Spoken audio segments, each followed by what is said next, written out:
Hi, third graders. Happy Friday. I'm here today to read two more chapters of Save Me a Seat. Chapter 38, Joe. I can't believe my eyes. I actually blink a couple of times to make sure I'm not seeing things. Is there really a blue peanut M&M sitting in the glass dish on my desk? The answer is yes, but what's weird is that it's not the same one I brought from home. I'm positive. That was a single. This is a double. Those are rare, especially the blue ones, which is how I know who put it there.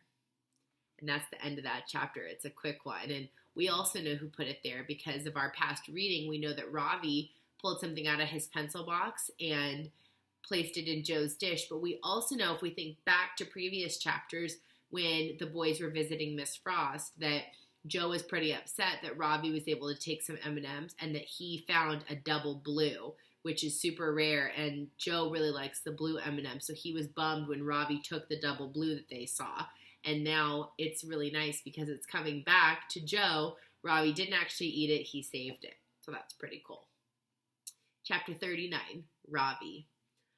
I'll get us started, says Mrs. Beam as she reaches into the basket. She pulls out a card and reads it aloud.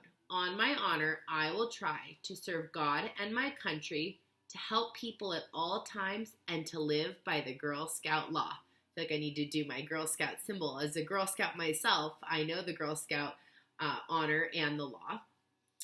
That's easy, shouts Dylan, jumping out of his seat. It's Selena. Who else would be dorky enough to still be a Girl Scout in 5th grade?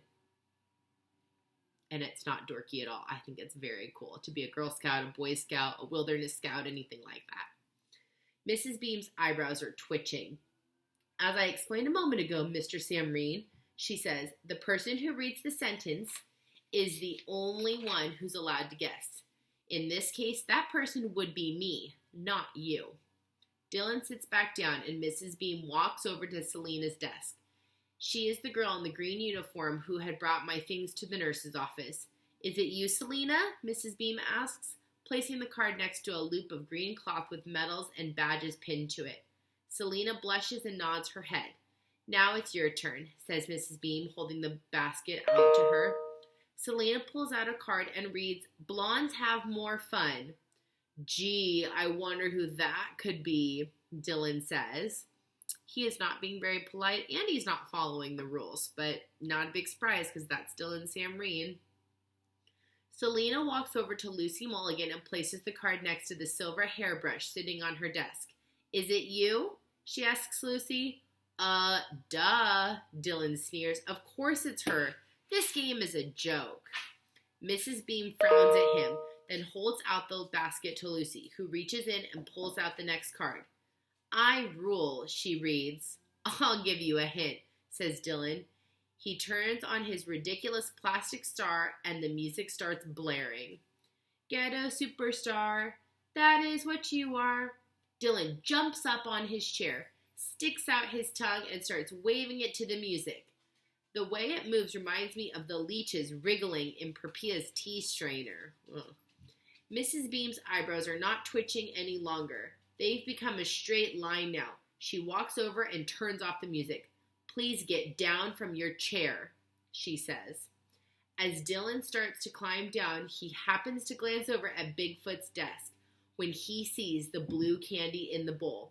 His eyes grow very wide and look of pure shock comes over his face. Yes. All right. So he is upset, probably Dylan, that he wasn't able to ruin Joe's presentation because he did take the M&M initially, the peanut M&M, but then Ravi was able to save the day and help replace it for Joe, which is pretty cool. So I hope you enjoyed these two chapters. I will be reading and talking to you guys soon. Have a great weekend. Bye.